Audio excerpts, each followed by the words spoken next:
인정함으로써 어른이라는 틀에 묶지 말고 그 어린아이의 마음을 자유롭게 놓아주어야 한다, 이런 얘기를 써두셨어요.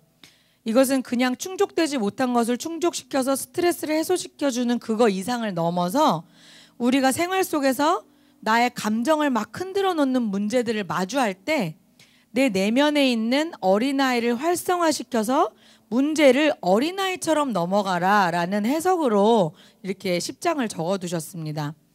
마태복음 18장 2절에서 3절을 보면 예수께서 한 어린아이를 불러 저희 가운데 세우시고 가라사대 진실로 너희에게 이르노니 너희가 돌이켜 어린아이들과 같이 되지 아니하면 결탄코 천국에 들어가지 못하리라, 이런 말씀이 있어요.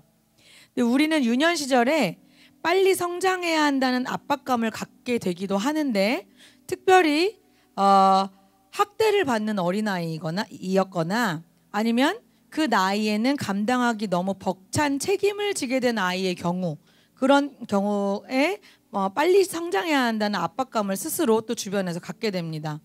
예를 들면은 이제 아이가 병든 부모를 간호해야 하는 경우도 생길 수 있고, 혹은 가정에서 부모의 빈자리를 채워야 하는 소년소녀 가장의 경우도 있고, 또 아이가 일을 할 나이가 되기 전인데 밖에 나가서 일을 해야 되는 그런 경우도 그렇습니다. 근데 마이어 목사님도 자신의 경우가 그런 경우에 해당하는데 자기는 학대도 있었지만 또 가정 환경이 어려워서 13살 때부터 바깥 일을 해야 됐었대요. 그래서 자기를 13살이라고 말하면 안 돼서 16살이라고 속이고 일을 하면서 살았는데, 그러면서 자기 속에 나는 누구에게도 짐스럽게 느껴지는 것이 싫다, 이런 마음을 가지고 있었대요. 어린아이로서 가질 수 없는 부담감을 느낀 거죠. 그리고 누구에게도 무엇이든 거저로 받는 것에 대해서 굉장히 비참하게 여겼다는 거예요. 그래서 하나님께서 뭔가 거저로 주셨다, 이것을 받아들이는 것도 굉장히 어려웠다고 해요. 그래서 자신은 일을 하거나 아니면 뭔가를 이루어냈을 때 그때만 내가 뭔가 성취했다라고 느낄 때 그때 편안하고 행복했고, 그래서 뭔가 앉아서 가만히 편안히 휴식을 취하거나 뭐 이렇게 계절을 즐기거나 이런 것들에 대해서는 굉장히 나쁘고 죄스럽게 느꼈다고 합니다. 근데 어떤 일이 자기에게 주어지면 그걸 끝낼 때까지 멈추지를 못했는데, 나중에 그렇게 계속 일을 하다가 지쳐 빠져서 40이 넘어 알게 된 것은 일이란 것이 내가 끝내지 않는 이상 결코 끝이란 게 없는 것이 일이다, 이런 결론을 알게 됐다는 거예요. 그래서 자기가 일의 시작과 끝을 정해놓고 하던 일을 다음에 할 수 있도록 미루어서 자기의 인생을 돌볼 수 있어야 한다, 이것도 하나님이 주신 지혜다, 이런 것들을 알게 되기까지 자신을 굉장히 이렇게 스스로 학대했던 그런 시절에 대해서 적어두셨어요. 사람이 너무 많은 일로 소진되어 버리면 회복하기가 아주 힘들기 때문에 건강하게 자신을 운영해야 한다는 것을 이제 내면 아이와 접목시켜서 설명을 하셨습니다. 언제나 놀아서는 안 되고 열심히 공부만 해야 한다는 생각에 또 사로잡혀 있었고, 그런 감정 때문에 또 즐겁게 놀다가도 순간 죄책감이 느껴지기도 했다는 거예요. 이 부분을 읽으면서 지난주에 또 지지난주에 천효진 집사님 비슷한 간증을 하셨잖아요. 그래서 그것도 제가 생각이 났습니다. 놀면서도 죄책감이 들 수 있구나. 저한테는 별로 없었던 일이라. 근데 어쨌든 그런 간증이 생각났어요. 네, 하루는 가족들, 이제 아이가 넷이 있는데 이렇게 애들을 열심히 케어하다가 아이들이 TV 앞에 앉아서 아빠와 팝콘과 음료수를 먹으면서 막 테레비를 보고 있는 거예요. 그래서 깔깔 웃으면서 이제 엄마가 왔다 갔다 하니까 엄마도 와서 같이 보자, 막 그런 거예요. 근데 이제 엄마가, 이 자신은 나는 그럴 수가 없어, 이렇게 또 화를 낸 거예요. 자기는 나는 일하고 있는데 니들은 노냐, 막 이런 마음으로 너무 힘든데 아이들이 자기를 초청한 거를 초청 자체로 받아들이질 못하고 그냥 분노를 낸 거죠. 속이 막 터지고 있었대요. 그때 자기가 아이들에게 확 소리를 칠 때 하나님께서 자기에게 이렇게 말씀하셨대요. 조이스, 너는 네가 해야 한다고 마련한 그 모든 일을 다 하지 못했다고 느끼고 있고, 또 네가 마저 가야 한다고 생각했던 그 길을 오늘 다 가지 못했기 때문에 너 스스로 어떤 즐거움도 가질 자격이 없다고 생각하고 있구나, 이런 마음을 주셨다는 거예요. 그러니까 그 죄책감은 스스로 가지게 된 거라는 거죠. 내가 이걸 이만큼을 이루지 않으면 난 놀 자격이 없어, 이런 생각을 가지고 있었다는 거예요. 그러니까 자기 인생에 주어지는 모든 재미, 그리고 즐거움, 그리고 그런 축복을 누리려면 먼저 자격이 갖추어져 있어야 한다라는 생각이 있었는데, 그 자격은 자기가 끝도 없이 쌓아둔 그 일이 자기의 자격이라고 생각한 거예요. 내가 이걸 다 끝내야만 내가 이 축복을 누릴 수 있다, 이런 생각했는데 그 일이 끝이 없었다는 거죠. 이는 하나님이 주시는 은사들과 교회 안에서 배우는 성경적인 복에도 적용이 되었다고 해요. 그렇지 않다고 하면서도 모든 것을 자신이 어떤 애씀으로 인해서, 나의 공로로 인해서 얻는다고 생각을 했던 거죠. 하나님은 근데 반대로 우리가 감사와 어린아이처럼 감사하고 그냥 즐거워함으로써 단순히 하나님께서 주시는 은사와 축복들을 받아 즐길 수 있다는 사실을 우리가 알기를 원한다, 이렇게 말씀을 하셨어요. 저는 여기를 앞에 부분을 쭉 이제 중간 부분까지인데, 이 부분을 읽으면서 지지난주에 제가 느꼈던 감정의 폭발이 기억이 났어요. 이게 감정을 다스리는 법이잖아요. 제가 이 책을 선택한 이유 중에 가장 큰 이유가 제 스스로 감정의 문제를 감당하기가 어려워서 읽으면서 배워보고자 했던 건데, 제가 이제 셋째 출산을 앞두고 제 일도 그렇고 남편 일도 그렇고 막 스트레스가 고조되고 있을 때 9월과 10월 매일 2시간씩을 교회 와서 기도하기로 제가 작정을 했어요. 그 목사님께서 비밀을 나중에 알게 됐지만, 작정 기도는 작정했다고 말하는 게 아니라고 했지만 여기저기 말하고 다니면서 나는 작정했다고 이랬는데, 그리고 어쨌든 9월 한 달 동안 정말 잘 해냈어요. 긴 연휴도 있었고 추석 전에는 막 저희 집에서 여기 오는 편도가 1시간 넘게 걸렸어요, 오전에. 그래가지고 거의 한 주는 오고 가는 길이 막 2시간씩 걸리는 날도 많았는데, 제가 목표를 가졌으니까 열심히 다닌 거예요. 그렇게 기도하는 동안에 제가 생각지 않았던 기도 제목들이 막 나타났고, 즉각적인 많은 응답들을 경험했고, 정말 특별하게 하나님과 가까워졌다는 그런 느낌도 받았고, 되게 감사한 한 달을 보냈어요. 그러다가 이제 10월에 들어서면서 제가 생각지 않았던 일들은 다 해결이 됐는데, 처음 작정 기도를 결심하게 했던 제가 바라고 목표하는 상황에는 전혀 변화가 없는 거예요. 그래서 이제 실망감이 들기 시작한 거죠. 게다가 이제 성경 발표로 인해서 업무적으로도 일이 확 늘었는데, 10월 들어서 또 애들 학교장 휴업일은 왜 이렇게 많은 거예요? 교장 선생님 놀고 싶은 날. 제 싫어해요. 너무 많아가지고 애들을 학교 보내놓고 일을 해야 되는데, 애들이 같이 있으니까 늘어난 일이 감당이 안 되는 거죠. 거기다가 이제 심지어 병원에 갔더니 뭐 셋째가 조기 출산될 것 같다고 막 이러고, 제가 막 두려움이 막 생기는 거예요. 근데 매일 교회 와서 내가 2시간을 기도하겠다라는 결심을 이루기가 너무 어려워진 상황이 10월에 된 거예요. 근데 그나마 틈틈이 해내는 날은 뭔가 제 속에 성취했다, 오늘 해냈다. 제가 이 분초까지 따지거든요. 눈 감기 전에 10시 55분이면 그래, 그럼 내가 12시 55분까지 하면 되지. 이거 중간중간에 떠가면서 몇 분 지났지만 이랬거든요. 2시간을 채운다는 그것 때문에. 근데 그 성취를 하고자 하는 생각이 있었는데, 그나마 틈틈이 해낸 날은 성취한 것 같았는데, 아이들이 쉬는 날이나 아니면은 발표 준비로 바쁜 날에는 새벽 5시 6시에도 막 일어나가지고 집에서라도 2시간을 채워서 기도하려고 제가 많이 애를 썼어요. 근데 밤에 뭐 12시 1시에 자고 5시에 막 일어나니까 너무 피곤한 거예요. 기도 시간은 채워야 되고 몸은 점점 짜증이 나고 뭔가 앞뒤가 안 맞는 상황이 계속 벌어지고 있었죠. 근데 이제 새벽에 잠들어서 새벽에 일어나서 기도 시간 2시간을 채우고, 또 자주 잠을 설치다 보니까 또 피곤하니까 배가 막 당기고, 또 밤에는 막 가진통이 느껴져서 더 잠은 못 자겠고, 그래서 몸은 힘들고 지치고 짜증이 나고 그러더라고요. 잠 못 자고 일을 하니까 또 의사 선생님이 곧 나올 거라고 한 말이 생각나서, 내가 발표회 끝나기 전에 애 나오면 어떡하지, 이런 두려움 때문에 더 잠이 안 오는 거예요. 그 스트레스는 계속 막 지속되는 거예요. 막 이렇게 커지는 거죠. 그 2시간 기도를 지켜낸다는 그 자체가 저한테 너무 큰 스트레스가 돼버린 거예요. 그러던 어느 날 이제 아이들이 학교에 가지 않는, 제가 싫어하는 학교장 재령 휴업일이 또 다가왔어요. 너무 많이 쉬었어요. 마침 가까운 곳에 이제 부모님이 계신다니까 제가 이제 윤지를 맡기려고 다녀오는 길이었어요. 지난밤에 제가 가진통으로 잠을 설쳐가지고 새벽에 5시, 6시에 못 일어났어요. 기도를 못했어요. 2시간을. 근데 하루 스케줄이 꽉 차 있었거든요. 제 계획으로는 윤지를 아침 일찍 엄마 아빠한테 맡기고 2시간 기도를 채우면 오늘 스케줄이 다 마친다. 오늘 내가 계획한 일이 다 잘 될 거야. 이런 생각이 있었어요. 그런데 아침에 일어났는데 윤지가 기침을 너무 심하게 하면서 기침 때문에 밥을 못 먹는 거예요. 막 토해내는 거예요. 그래서 제가 안 되겠구나 부랴부랴 소아과에 갔어요. 소아과 대기자가 너무 많아가지고 1시간이나 더 기다리게 된 거예요.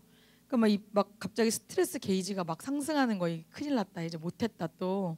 그리고 윤지를 데려다 주러 가는데 마장호수 근처에 길이 얼마나 막히는지 막 또 막 빵빵 이러고 신경질이 난 거예요. 난 기도해야 된다는 목적으로 신경질을 막 내고 있는 거예요. 막 그러니까 윤지가 옆에 또 엄마 화났어? 엄마 화났어. 뭔가 되게 앞뒤가 안 맞죠?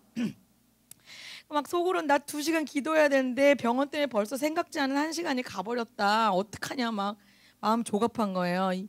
그러면서 막 속으로 갑자기 막 누군가 원망할 대상을 막 찾는 거죠. 이게 다 너 때문이야 신윤지. 너 아파가지고 이러잖아. 이러고 또 막 이게 다 유치원이 쉬어서 그렇지 원장이 나라가 공립이 이게 뭐 하는 거야. 공무원 다 빠졌어 막 이러고 속에서 막 원망이 막 일어나는 거예요. 그렇게 막 꾹꾹 누르고 가는 길에 윤지가 막 노래를 부르다 말고 엄마 나 배가 너무 고파서 머리가 좀 아픈 것 같아 그러는 거예요. 근데 제가 그 말을 듣자마자 윤지한테 확 소리를 질러버린 거예요. 이 분노 게이지가 이만큼 올라갔는데 야! 너 그래서 내가 아침에 밥 먹으라고 했어 안 했어? 5살짜리한테 엄마가 입에 넣어준 거 다 뱉고 안 먹고 기침하고 아프지? 넌 아파도 싸! 이러고 막 화를 막 낸 거예요. 제가 시간 시간 없다는 것 때문에. 그럴 때 윤지가 5살이잖아요. 옆에 앉아있다가 제가 확 소리를 지르니까 멍하니 앞에 보고 있다가 눈물을 주르륵 흘리는 거예요. 근데 확 울더라고요. 제가 어땠겠어요. 너무 아유 이런 쓰레기 또 시작이야 이래서 저 자신이 얼마나 싫었겠어요. 그죠? 학대죠 학대. 그래서 내가 또 미쳤구나. 그리고 이제 가는 길에 차를 세우고 깊이 사과했어요. 정말 미안하다. 이건 너 탓이 아닌데 너 아파도 싸지 않아. 이러면서 막 또 이렇게 막 잘못했다 그러고 편의점에 들러서 우유 사주고 밤 사주고 그리고 다시 가던 길을 갔는데 이미 기도 시간 그 스케줄은 다 까먹은 거죠. 그러니까 뭔가 이런 쓰레기 이러면서 이제 감정이 폭발을 한번 터뜨렸으니까 또 잘못했다 그랬고 또 그리고 이 심정을 누르면서 가까스로 윤지를 부모님한테 넘기고 돌아오는 길에 2시간 기도 시간 없어진 거에 너무 화가 나는 거예요. 또 갑자기 이거 못 지켜냈기 때문에 분명히 나한테 안 좋은 일이 생길 거야. 이런 막 두려움이 생기는 거죠. 막 이 모든 신앙생활과 하나님 자체가 너무 무겁고 어렵게 느껴지는 거예요. 그래서 또 혼자 오는 길에 제가 말씀드렸잖아요. 저는 약간 혼자 있을 때 미칠 때가 많아요. 그래서 막 또 난리가 났어요. 막 차를 막 부시면서 도대체 나한테 어쩌라는 거예요. 그래서 차를 막 부시고 몸부림치고 막 소리 지르면서 감정을 막 또 폭발시켰어요.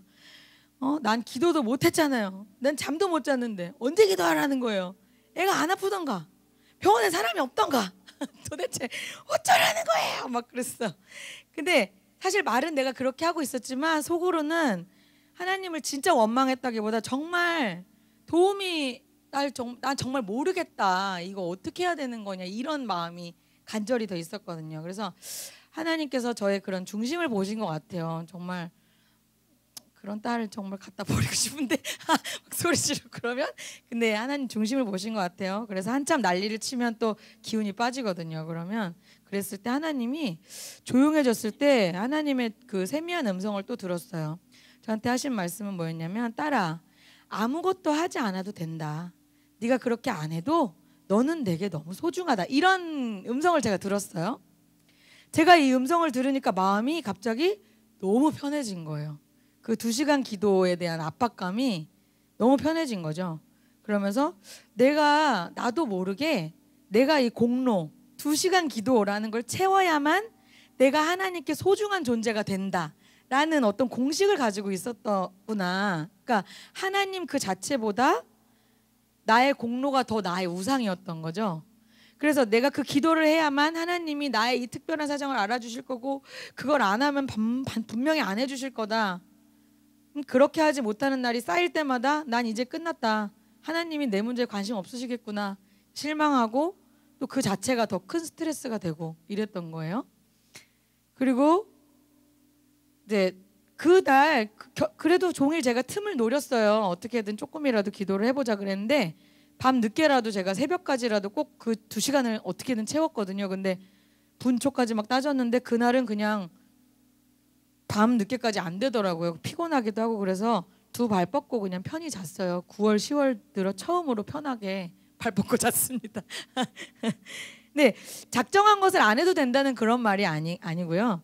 저는 이제 작정 기도를 통해서 수많은 기도 응답을 경험했기 때문에 제가 쉽게 작정을 했던 건데, 근데 뭐였냐면 하나님이 내 공로가 아닌 나의 최선을 보고 계시다, 이것을 듣기만 했지 정말 제가 그거를 경험한 거는 처음이었어요. 정말일까? 하나님이 진짜 내 최선을 보시나? 내가 이렇게 못했는데도? 이런 게 항상 의심이었는데 그거를 제가 해소받는 그런 계기가 된 거죠. 내가 2시간 기도 못했으니까 발표 망칠 거야. 내가 아침에 늦게 일어나서 기도 못했으니까 수업 망칠 거야. 수업 시간에 말씀도 못 전하겠지. 애들 엉망진창이겠지. 우리 딸들은 낫지도 않고 계속 아프겠지. 다 내가 기도 2시간 못해서 그래. 남편 문제도 해결 안 되겠지. 내가 기도 2시간 못했으니까.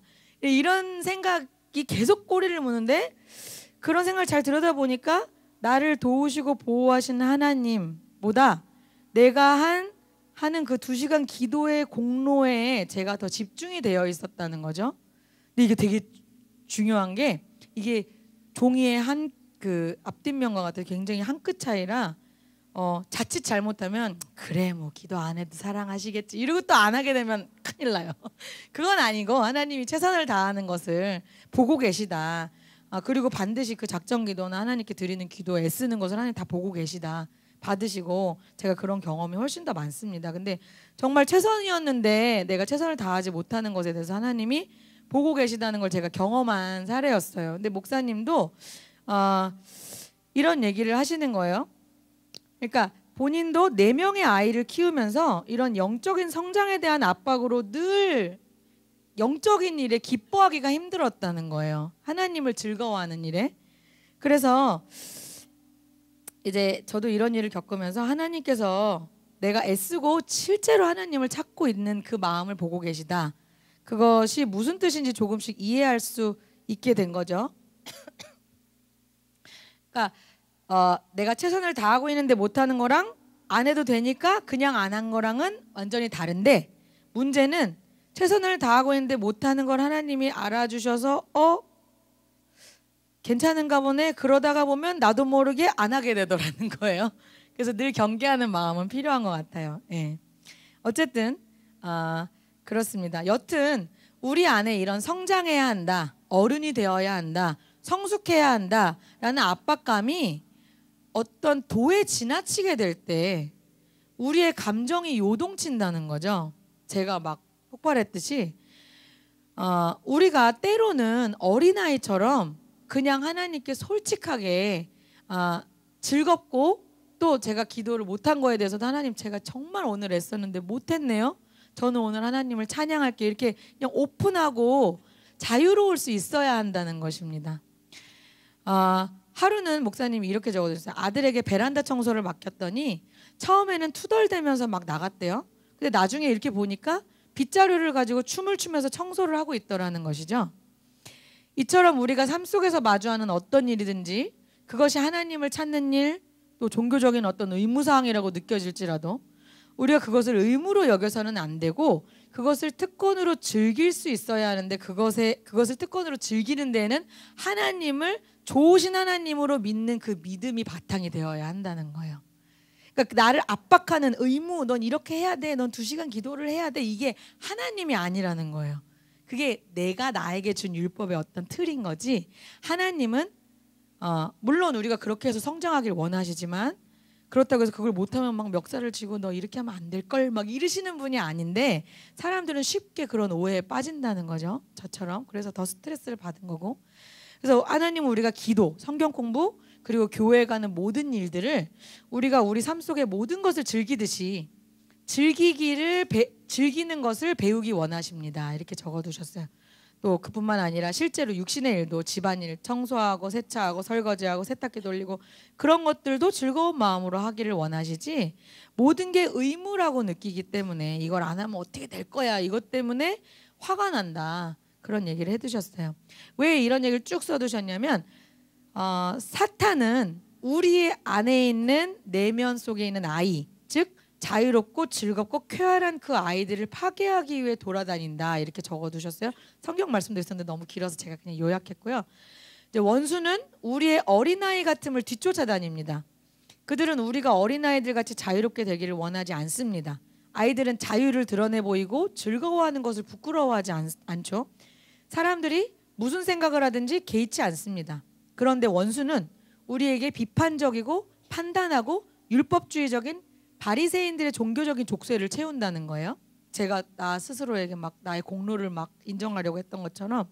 그래서 교회 안에서 배우고 천국을 향하는 여행을 하고 있지만 전혀 그 여행을 즐겁게 여길 수 없도록 만드는 것이 사탄의 공격이라는 거예요. 그래서 우리는 주님이 주신 내면의 아이를 사탄이 죽이지 못하도록 늘 경계해야 합니다. 경계하는 방법은 하나님이 좋으신 하나님이라는 것을 계속 묵상해야 하는 거예요. 하나님은 좋으신 하나님이다. 어린아이들은 단순하고 복잡하지 않습니다. 그런데 우리는 율법과 조항들과 이성으로 가득 차 있다는 거예요. 그래서 요한복음 9장에 예수님과 제자들이 나면서부터 소경된 자를 보았을 때 제자들은 그가 누구의 죄 때문에 소경이 되었는지를 알고 싶어 했어요. 그 자신의 죄 때문입니까? 아니면 부모의 죄 때문입니까? 이런 질문들이 바로 우리가 하나님께 묻는 전형적인 질문이라는 거죠. 주변의 삶에서 일어나는 모든 일들을 이해하고 이성적으로 판단하고 하나님에 대한 것도 그렇게 하려고 한다는 거예요. 모든 일에 해답을 원해요. 그런데 나음받은 소경의 입장을 봤을 때는 그냥 아이처럼 단순했다는 거예요. 눈에 진흙을 발라도 가만히 있고 실로암 못에 가서 씻으라고 하자 그냥 눈 뜨고 보게 된 거죠. 근데 또 어른의 마음을 가진 내면 아이의 편이 아니라 어른의 마음을 가진 바리새인들은 또 패닉에 빠져요. 이게 어떻게 된 거냐? 너 누가 고쳤냐? 이러고 따지고 해석하려고 든다는 거죠. 그래서 아이들이 모든 것을 알려고 하거나 설명하려 들지 않고 단순히 사물을 있는 그대로 받아들이고 즐기듯이 우리는 좀 단순해질 필요가 있습니다. 이렇게 적어두셨어요. 우리 안에 있는 아이를 받아들이고 인정하고 환영해야 합니다. 태도나 행동, 그리고 책임을 받아들이는 일에는 장성한 자가 반드시 되어야 하겠지만 주님을 의지하고 그분을 향한 우리의 감정들을 주님께 자유롭게 표현하는 일에는 어린아이가 되어야 합니다. 여기서 중요한 건 우리가 주님 앞에 느끼는 느낌과 감정들이 주님께 완전히 자유롭게 표현되어야 합니다. 이런 거요. 사람에게 아니고 주님께 표현되어야 한다는 것이죠. 그럼 어떻게 하면 이렇게 즐기는 것을 배울 수 있을까요? 목사님이 적어주신 답은 이겁니다. 먼저는 첫 번째 가장 중요한 것은 하나님이 좋으신 하나님인 것을 절대로 잊지 말아야 하고, 하나님 나에게 좋은 것을 주시는 하나님이다. 하나님은 좋으신 하나님이다. 그것을 우리가 흔들리지 않아야 하는데, 그게 제일 중요한데 그것을 자신이 배운 과정을 설명해 주셨어요. 바로 엎질러진 일과 함께 살아라 라는 성령의 음성을 저희가 들은 적이 있대요. 목사님이 이제 4명의 아이를 키우는데 저에게 참 큰 위안이 됩니다. 4명의 아이를 키우고 이렇게 멀쩡하더니 근데 애들이 이제 식탁에서 자주 우유를 업곤 했대요. 근데 그럴 때마다 자기는 너무 그게 화가 났다는 거예요. 왜냐면 또 카페트 생활을 하니까 그래서 우유가 쏟아질까 봐 애가 뭘 업자마자 곧바로 우유를 막 닦아내면서 야 막 또 화를 냈다는 거예요. 그렇게 안 하면 우유가 식탁을 흘러서 금속이 박혀있는 틈새들을 지나 식탁의 다리를 따라 흘러서 바닥까지 갈 거니까요. 이렇게 적어두셨어요. 근데 어느 날 저녁에, 그래서 자기는 항상 화를 냈는데 어느 날 저녁에 식사를 하다 말고 아이가 또 우유를 엎은 거예요. 그래서 막 또 화를 내고 짜증을 내면서 막 너네는 언제까지 우유를 엎을 거냐 그러면서 식탁 밑으로 4발로 기어 들어가서 엎지른 것을 빡빡빡 닦으면서 신경질을 내고 있는데 그때 성령님의 음성을 들었습니다. 뭐라고 하셨냐면, 네가 세상에 있는 모든 격한 감정을 다 폭발시킨다 하더라도 식탁에 다리를 타고 흘러내리는 우유가 다시 컵 속에 담기는 일은 없을 것이란다. 그랬다는 거예요. 당시 목사님의 아이들이 어렸기 때문에 4명 다 어렸기 때문에 한동안은 계속 뭔가를 엎질 것이 분명했던 때였는데 그때 주님의 말씀이 결국은 그냥 엎질러진 일과 함께 살아라 그거였다는 거죠. 그러고 나니까 이전에 자신을 화나게 하고 막 자극하던 그런 일들에 대해서 자기도 모르게 웃는 법을 배우게 됐다는 거예요. 이제 웃음에 대한 것도 또 한참 적어두셨는데 제가 그거는 너무 막 사실 잘 이해가 안 돼가지고 제가 정리를 안 했어요. 한번 읽어보세요. 네, 좀 번역본을 저도 좀 어려운 게 있더라고요. 그래서 어쨌든 그 믿음의 사람의 웃음에 대해서 또 이렇게 연결을 시키셨는데 어쨌든 웃는 법을 배우게 됐다는 거예요. 마음이 놓이면서 웃게 되었다. 삶에 무언가 꼬이고 내 생각대로 안 되고 잘못되어 간다고 느낄 때 그때 이렇게 말할 수 있게 됐다는 거예요. 그래, 뭐 그렇게 대단하다고.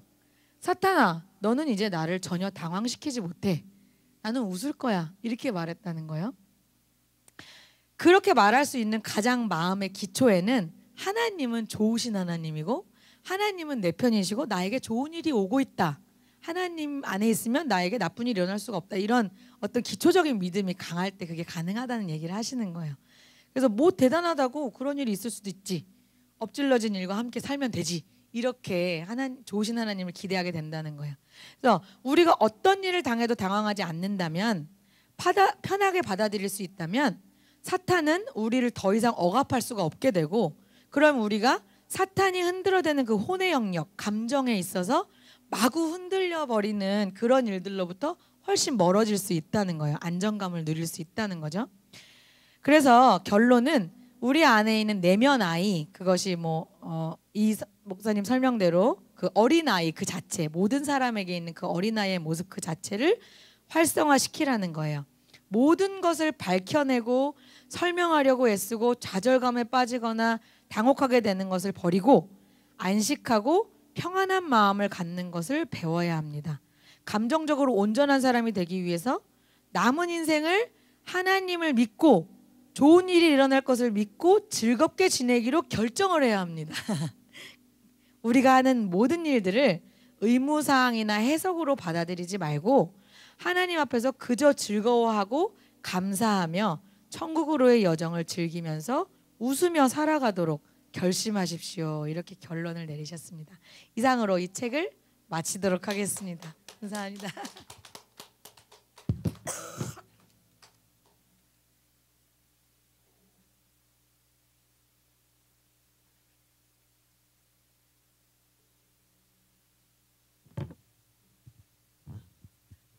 할렐루야. 제일 은혜가 된 게 뭔지 아세요? 3주 전에 이 책을 꼭 끝내고 출산하겠다고 말씀하시는 신은정 집사님의 말대로 됐습니다.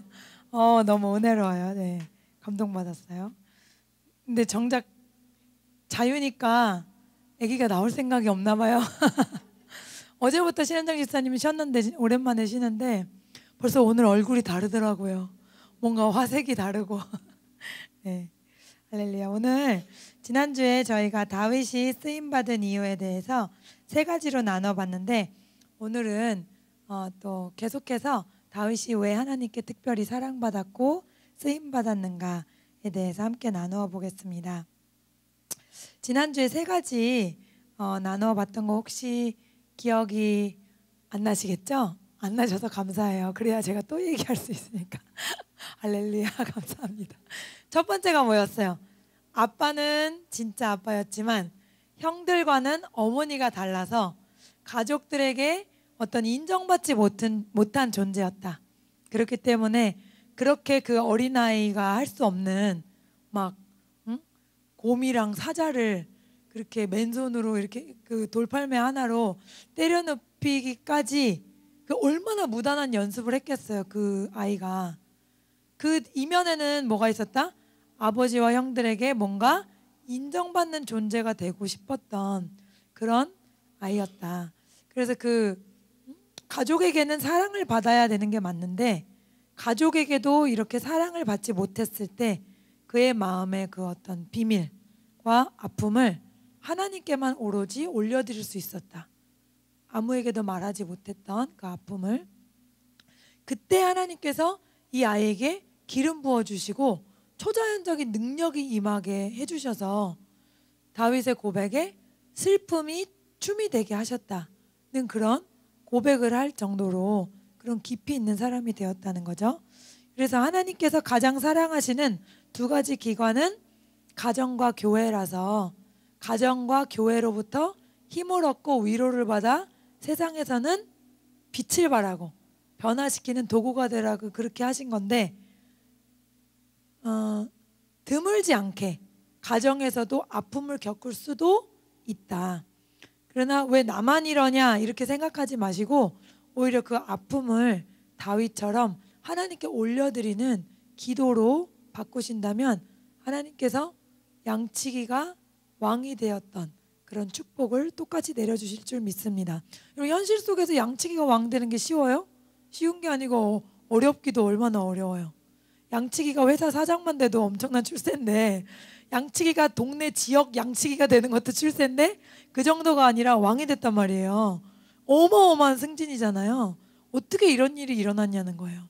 하나님이 중요하게 여기시는 부분, 이 아픔과 고통들을 가족한테도 받지 못했던 이 사랑을 하나님께만 받을 수 있었다. 두 번째는 다윗은 계속된 고난 가운데 있었다 그랬죠.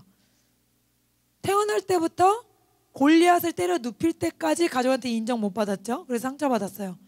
두 번째는 골리앗을 무찌르니까 그때부터 사울이 따라다녔는데 그게 한 15년 이상이에요. 그 다음에 간신히 왕이 됐는데 그때도 이제 처음에는 7년 정도는 전체 이스라엘이 아니고 밑에 유다 부분만 왕이었다가 나중에 위에까지 다 통치하게 됐거든요. 그 사이도 전쟁도 많았을 뿐더러 그 다음에 밧세바와의 일 때문에 칼이 끊기지 않는다 그랬죠. 집안에서. 그래서 자기 이복 자식들이 막 서로 성폭행을 하고 또 막 칼부림을 하고 그 다음에 아버지를 죽이겠다고 또 맏아들이 쫓아오고 또 그 아들이 죽고 항상 평탄하지 않은, 아무리 생각해봐도 최소 40년 이상이에요. 최소 40년 이상 태어날 때부터 평탄하지 않은 그런 삶이었다. 근데 평탄하지 않음이 길었기 때문에 다윗이 하나님께 간절히 구하면서 뿌리 깊은 하나님과의 어떤 교제가 이루어졌다. 왜 이게 중요한가? 고난이 없는 믿음과 고난이 없는 축복은 뿌리가 없어서 금방 잃게 된다 그랬죠. 우리가 쉬운 예로 솔로몬을 봤잖아요. 솔로몬 아버지가 다 이루어 주신 걸 받았는데 우리 같으면 너무 좋고 너무 최고인데 금방 그것을 잃어버렸더라. 자기 때에 그 많은 영화와 명예를 자기 때에 잃어버리는 슬픈 일이 일어났다. 왜? 하나님과 고난을 통해서 겪어왔던 쌓아왔던 어떤 신뢰와 믿음과 사랑과 깊은 뿌리가 없이 그냥 거저 받은 것들이 너무 많기 때문에 감당할 능력이 없었다. 그러니까 우리가 막 쉽게 뭐가 다 되고 남들처럼 뭐가 되는 거 이게 좋은 게 아니라는 거예요. 우리가 그것을 감당할 수 있는 뿌리를 내리시고 있는 하나님을 믿으시는 여러분 되시기를 축복합니다. 세 번째로는 다윗은 모든 일에 하나님께 묻는다 그랬죠. 그래서 하나님 어떻게 해야 될까요? 싸워야 됩니까? 말아야 됩니까? 옆에 사람들은 말하라. 그런데 하나님이 싸우라 그러면 싸우고, 옆에 사람들이 하자 그래도 하나님이 아니라 그러면 안 하고, 그러니까 어떤 하나님의 명백한 기도 응답을 기다리는 그런 사람이었다. 지금도 다르지 않습니다. 성경에는 아브라함부터 수많은 인물들이 하나님께 물어보고 듣고 또 대화하는 그런 장면들이 나오거든요. 구약에도 굉장히 많아요. 지금 우리가 성령 시대라서 성령의 감동을 받을 수 있는 게 아니라 구약에서부터 성경은 하나님은 나와 말하는 분이다라는 걸 얘기해 주시거든요. 그러니까 우리가 계속해서 그 감지를 못하는 건 우리가 거기에 익숙하지 않기 때문에, 그러니까 우리가 할 일은 계속 하나님께 묻는 훈련. 제가 이제 하나님의 음성을 듣는 법에 대해서 그 책이나 뭐 이렇게 비디오 설교를 많이 들었는데 제일 많이 말씀하시는 게 하나님께 물어보라는 거예요. 지금 안 들려도 내가 안 들리는 거지 하나님이 말씀하지 않으시는 건 아니다. 그런데 하나님은 다양한 방법으로 말씀하시기 때문에 그런 것을 잘 캐치할 수 있도록 우리가 계속해서 묻는 훈련을 해야 된다 그렇게 말씀하시더라고요. 그래서 다윗이 묻는 사람이었기 때문에 하나님께서 그를 사용하시고 존귀히 여기셨다. 이렇게 세 가지를 지난주에 나눴고요. 오늘은 네 번째로 같이 따라봅니다. 다윗은 죄를 즉각적으로 회개했습니다. 네, 그래서 다윗이 밧세바를 범하고 또 이제 그의 남편까지 몰래 최전방에 보내서 죽였죠. 그 다음에 아무도 모를 줄 알고 편하게 살고 있던 어느 날 하나님은 나단이라는 선지자를 통해서 어떤 그 이야기를 이야기해 주시죠. 어떤 사람은 양 한 마리가 있고 다른 사람은 양 100마리가 있는데 100마리 있는 사람이 한 마리 있는 사람 거를 잡아다가 손님 초대에 접대했다. 이게 말이 되냐? 그랬더니 뭐 그런 놈이 있냐? 당장 죽여야 된다. 그러니까 그게 바로 당신이요. 그러니까 이러면서 바로 회개를 하잖아요. 그리고 막 울고불고 잘못했다고 하잖아요. 시편에 눈물로 침상을 띄운다 이런 표현 있죠. 그게 이때 회개한 기도라고 학자들은 이렇게 설명을 해요. 그만큼 정말 순수하게 바로 내가 정말 말할 수 없는 죄를 지었구나 이렇게 회개를 했거든요. 근데 보통 사람들은 뭐 하나님이 죄를 지적했으면은 회개하는 게 당연하지 뭐 그렇게 그게 대단해? 그런 생각을 할 수도 있는데 근데 사실 이게 대단한 거예요. 왜냐하면 죄를 지적해도 회개하지 않은 다른 사람들이 있어요. 성경에 보면은 엘리 제사장 아시죠? 엘리 제사장이 사무엘을 하나님이 부르셨을 때 사무엘에게 뭐라 그랬냐면 니네 가문이 저주를 받고 이유는 네가 하나님의 제사장인데도 하나님을 우선시하지 않고 네 아들을 더 사랑했기 때문에 너는 이제 심판을 받게 된다. 네 아들들도 다 죽게 된다. 이 얘기를 하잖아요. 근데 다들 사무엘 얘기는 잘 기억하시는데 그 앞에요. 그 첫 장에 뭐라고 나와 있냐면 어떤 선지자가 방문을 해요. 엘리 제사장을. 그래서 사무엘에게 하신 똑같은 말씀을요. 선지자가 먼저 들어요. 그리고 면대면으로 얘기를 해줍니다. 당신 집안에 이런 일이 일어날 거예요. 그러면은 어떻게 돼? 그 얘기를 하나님이 2번 해주신 이유가 뭘까요? 회개하고 깨달으라는 거죠. 에스겔에 보면 하나님은 어떤 분이에요? 나는 악인이 심판받는 것도 기뻐하지 않는다.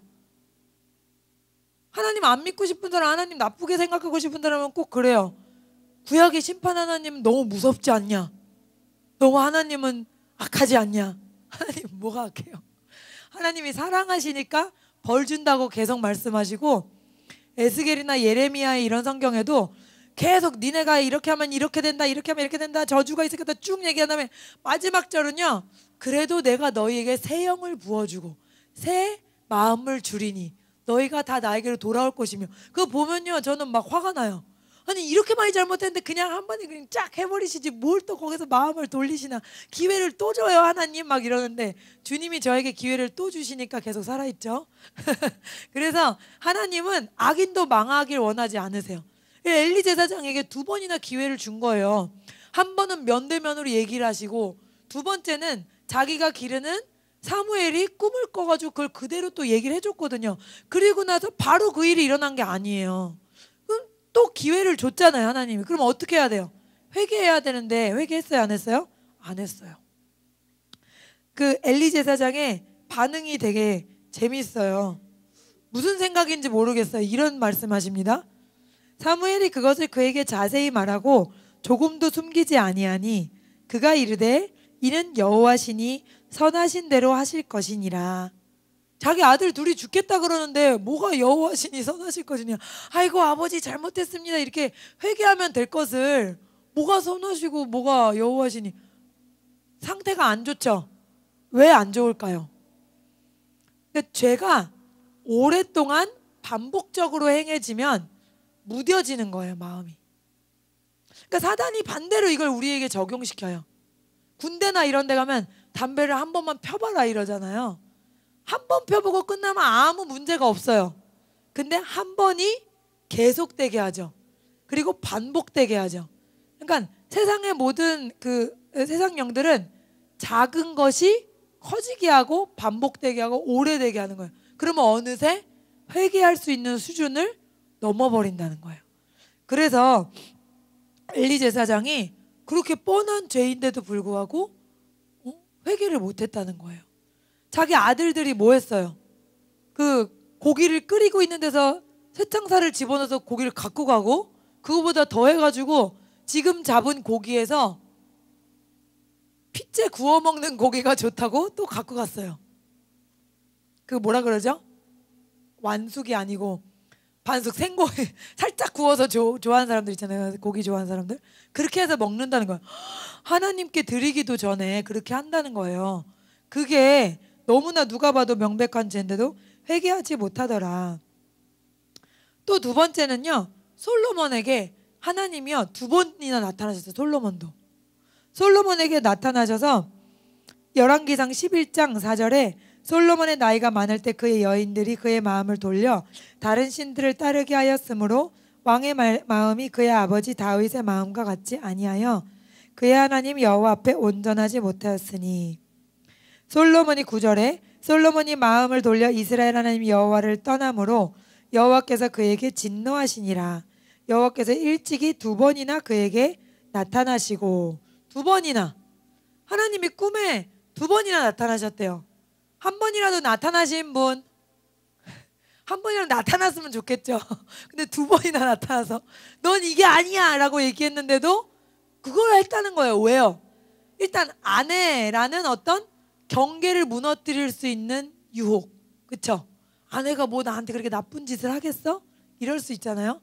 거기에다가 계속해서 권유하는 거예요. 같이 우상숭배 합시다. 뭘 하나님을 그렇게 열심히 믿어요.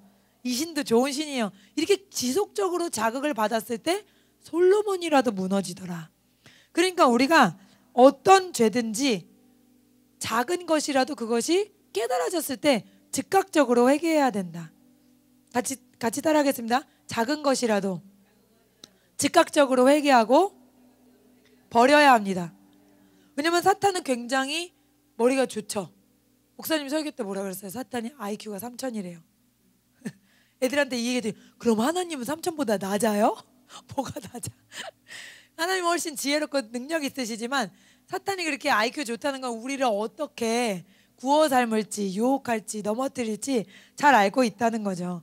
그래서 우리가 어떤 작은 것이라도 계속해서 반복되고 지속될 때 우리도 모르게 이게 죄였어? 이렇게 될 수가 있다. 그것을 우리가 기억해야 됩니다. 대부분의 사람들은 죄를 딱 지적했을 때 좋아할까요? 싫어할까요? 싫어해요. 안 좋아요. 그리고 인정하기가 어려워해요. 그런데 다윗은 이렇게 즉각적으로 회개했어요. 이게 하나님을 감동시키는 부분이었다는 거예요. 사실 어쩌면 너무나 당연한 일인데 그렇게 하는 사람보다 그렇게 안 하는 사람들이 더 많기 때문에 하나님이 찾으시는 사람은 어떤 사람이다? 죄가 깨달아질 때마다 자꾸 회개하는 사람이다. 하나님 앞에 마음을 비춰보시는 그런 여러분 되시기를 축복합니다. 설교 중에 제일 인기 없는 설교가 뭔지 아세요? 죄를 버리라는 설교예요. 인기 최하위. 근데 죄를 버려야 하나님과 더 가까워질 수 있겠죠. 하나님이 죄가 너와 나 사이를 가로막아서 내가 너를 도울 수 없다 그랬거든요. 그러니까 하나님이 나를 도우시고 나에게 더 능력을 베푸시려면 절대로 어떤 작은 죄라도 남아있으면 안 되겠다. 그 다음으로는 잘 아시겠지만 다윗은 기름 부음 받은 자에게 손대지 않았습니다. 다 같이 따라합니다. 기름 부음 받은 자에게 손대지 않았습니다. 네, 하나님은 질서의 하나님이시죠. 잘 아시겠지만 또 직장 상사나 또 아버지나 어머니, 하나님이 나에게 주신 내가 선택하지 않은 어떤 그런 위계 질서, 그거에 대해서 하나님은 굉장히 명확하게 선을 긋기를 원하세요. 그래서 요새 무슨 뭐 선생님이 뭐 잘못했다고 뭐 선생님을 뭐 때리고, 고등학생들이 뭐 선생님을 추행하고, 또 뭐 선생님이 잘못했다고 뭐 학교에 찾아가 선생님께 따지고, 부모님들 너무 이러는 사회 분위기는 성경적인 건 아니다. 일단 믿어주고 존경하고 맡기는 그런 태도가 필요하다. 또 사회적으로 이제 뭐 보수 그러면 보통은 50대 이상이잖아요. 그리고 젊은 분들이 보통 진보 쪽인데 이렇게 뉴스를 읽어보면은 너무 젊은 분들이 이 연세 있는 분들을 좀 나쁘게, 의견이 다를 수 있는 건데 그걸 막 비하하는 표현을 많이 하더라고요. 저는 그 무슨 말인지 몰랐는데 무슨 틀딱이 왜 나왔냐는 거예요. 틀딱이 뭔지 물어보세요. 틀딱이 뭔지 아세요? 틀니를 딱딱거리면서 얘기한다는 거예요. 틀니 관리나 하라는 거예요. 그래서 너무 좀 민망했어요. 듣기가 좀 어르신들한테 이런 표현을 하나. 어르신들이 다 잘했다는 건 아닌데 의견이 다를 수 있는 거에 대해서 무슨 틀딱이니 뭐 꼰대니 뭐 온갖 이상한 말이 되게 많아요. 그래서 굳이 그렇게 말하는 이런 사회적인 분위기, 이런 분위기는 성경적이지 않은 분위기다. 뭐 요새 세태가 성경적이지 않은 것들이 너무나 많지만 옛날에는 뭐 1년에 한 번 일어났던 범죄가 한 달에 막 세트로 다 일어나잖아요. 지금 지난 한 달 동안 강력범죄 우리가 아는 것만도 한 대여섯 개 될걸요. 그게 예전에는 뭐 1년 동안 돼도 안 일어났던 일들이에요. 그런데 성경에 다 나와 있잖아요. 마지막 때가 되면은 사탄은 더 강해지고 악인은 더 강해진다 그랬죠. 그때 반대로 우리도 또 더 무장하고 더 강해져야 되겠죠. 예, 어쨌든 기름 부음 받은 자에게 손대지 않았어요. 그러니까 중요한 거는 기름 부음 받은 자가 존경스러워서 손대지 않은 건 아니었다는 거예요. 사울이 존경스러운 건 하나도 없죠. 질투심에 사로잡히자마자 아무것도 안 하고 뭐만 해요? 다윗만 쫓아다녀요. 하나님이 전쟁에서 죽이게 하시기 전까지 시간이 꽤 많았는데도 하는 일이라곤 다윗 쫓아다니는 것밖에 없어요. 그런데 뭐가 존경스러울 게 있어요, 왕으로. 그쵸? 그는 죽여도 되는데 사실. 그런데 그 기회가 올 때마다 뭐라 그래요? 하나님이 기름 부으심 받은 자인데 내가 어떻게 손대냐는 거예요. 그러니까 그 사람을 생각하는 게 아니라 그 사람을 세우신 하나님을 생각하는 거죠. 똑같은 거예요. 우리가 존경해야 되는 뭐 선생님이라든지 뭐 나라의 지도자라든지 또 뭐 남편이라든지 그 누구든지 그 대상은 존경받을 일이 없을 수도 있어요. 이 인간적으로 생각하면. 그런데 그 사람을 거기에 세우신 누굴 생각하라?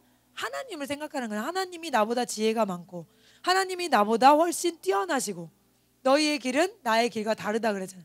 하늘과 땅이 다른 것 같이 다르다 그랬잖아요. 그러니까 하나님이 뜻이 계셔서 저분을 세우셨겠지.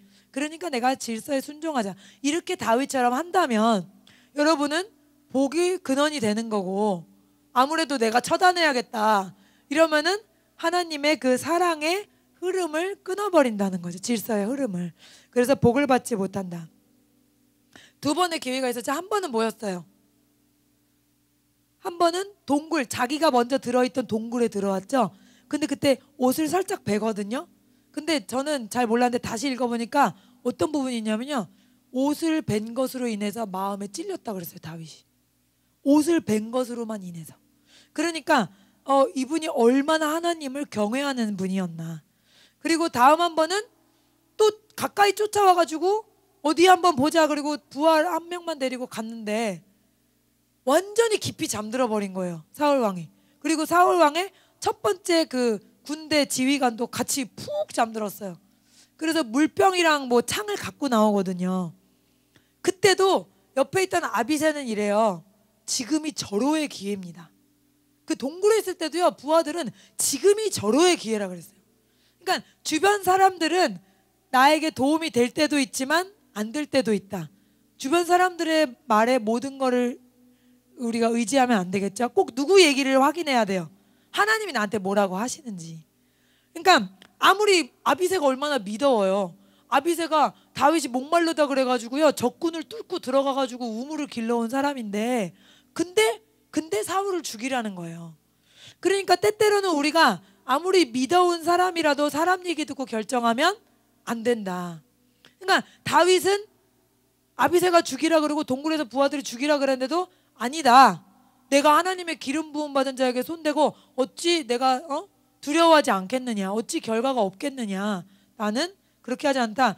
그 뒤에 뭐라고 써있냐면 은근히 바랬겠죠. 어쨌든 다윗도 전장에 나가 죽든 뭐하든 하나님이 알아서 하실 거다. 이렇게 하는 부분이 있어요. 그러니까 내 손으로는 피를 묻히지 않겠다 이거죠. 그러니까 여러분이 어떤 영적 지도자들을 대할 때 100% 마음에 들 수는 없어요. 사실 사람이기 때문에 100% 존경스럽고 그런 건 아닐 거예요. 그러나 그분을 그 자리에 세우신 하나님을 생각하자. 하나님을 생각함으로 내가 질서 안에 있을 때 나는 보호받을 수 있다. 교통 그 신호가 빨간불, 초록불, 이게 누굴 위한 거라 그랬죠? 나의 안전을 위한 거잖아요. 4차선에서 모든 차가 동시에 자기 갈 길을 가요. 이게 자유예요? 이거는 혼돈과 흑암이죠. 질서는 나를 보호하는 거예요. 하나님이 주신 질서도 날 보호하는 거거든요. 우리가 영적 질서나 사회적 질서에 순종할 때 하나님이 날 보호하시는 거예요. 그래서 내가 그 질서를 뚫고 나가면 하나님이 날 보호할 수가 없는 거예요. 내가 빨간불에 건너는데 어떻게 날 보호해 주냐는 거예요. 이해하셨죠? 그러니까 하나님이 주신 영적인 질서 또 사회적인 여러 가지 질서에 순종하는 여러분 되시기를 축복합니다. 그 다음 6번째로 다윗은 사람에게 받은 은혜도 기억했다. 사울이 엄청나게 쫓아다니고 죽이려고 했지만 그의 아들 요나단은 또 어때요? 너무나 사랑스럽고 어떻게 이 아버지에 이런 아들이 나오나 싶을 정도로 막 입 맞추고 눈물 흘리고 막 사랑을 고백하고 서로 그러잖아요. 우정을. 그런데 다윗이 왕위에 오른 다음에 그거를 철저하게 기억을 해요. 그 아들 무비보셋 요나단은 안타깝게도 아버지랑 같이 죽었어요. 전장에서. 그렇게 착하고 선한 사람인데 안타깝죠. 같이 전장에서 죽었는데 그 아들 무비보셋에게 자기 식탁에 와서 죽을 때까지 먹게 하는 거예요. 자기 아들로 완전히 생각한 거죠. 그런데 거기다가 사울에게 있던 재산도 100% 다 돌려줬어요. 무비보셋에게. 이게 왕이 배포가 크니까 그럴 수도 있지 생각할 수 있지만 그건 아닌 거예요. 왜냐하면 우리나라 말에 어떤 말이 있죠? 은혜는 물에 새기고 원수는 돌에 새긴다는 거예요. 물론 요나단이 좋은 친구였지만 그보다 극심하게 더 괴롭힌 게 누구예요? 그의 아버지죠.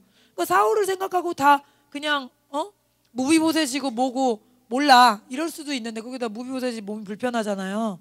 멸시할 수도 있는데 그걸 기억하더라는 거예요. 이것만이 아니 두 가지뿐만이 아니라 또 한 번 무슨 사건이 있었거든요. 그러니까 기브온 사람들이 사울이 살아있을 때 기브온이란 사람들을 죄 없이 죽인 거예요. 그래가지고 하나님이 기근이 일어나게 하셨어요.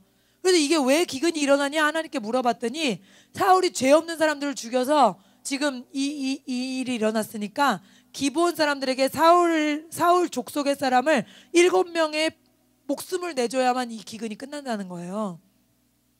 그때도 제일 가까운 사람은 무비보셋이었거든요. 근데 무비보셋은 다윗이 아껴해서 빼놨다 그랬어요. 그러니까 한 개 두 개가 아니죠.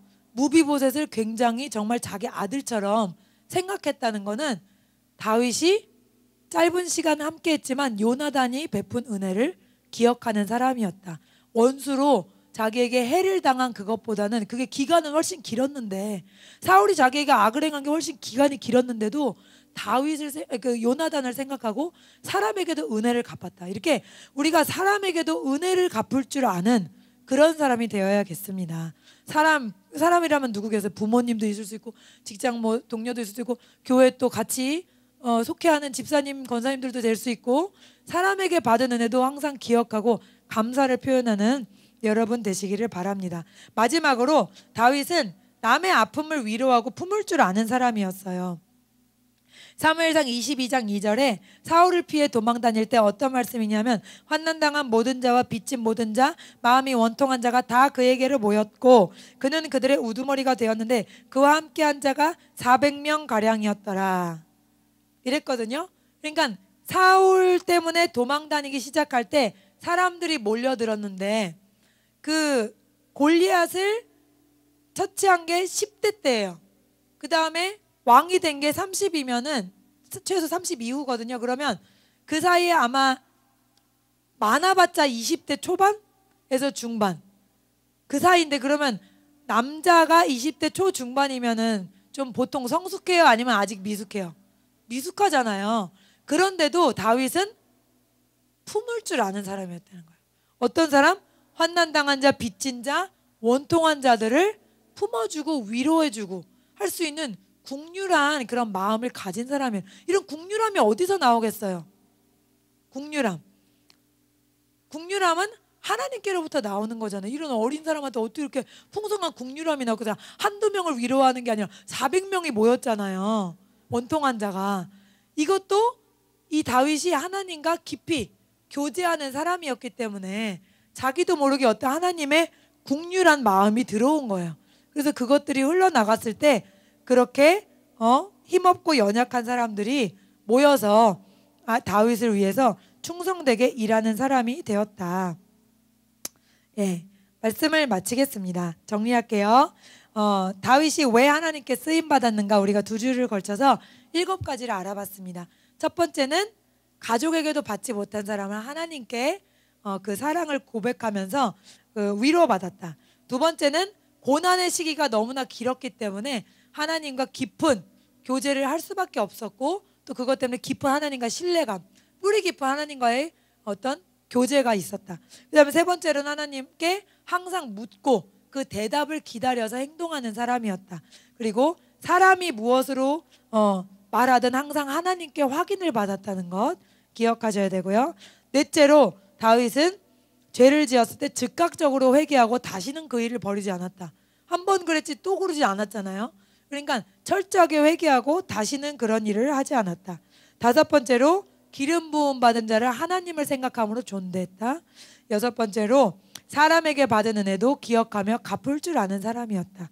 마지막으로 남의 아픔을 위로하고 긍휼히 여길 줄 아는 사랑의 사람이었다. 그렇기 때문에 다윗이 그렇게 양치기에서 왕이 되는 놀라운 승진을 이루었습니다. 오늘 또 지난주에 함께 나눈 말씀들을 기억하시면서 우리 다윗처럼 놀랍게 승진하시는 성도들 되시기를 축복합니다. 예.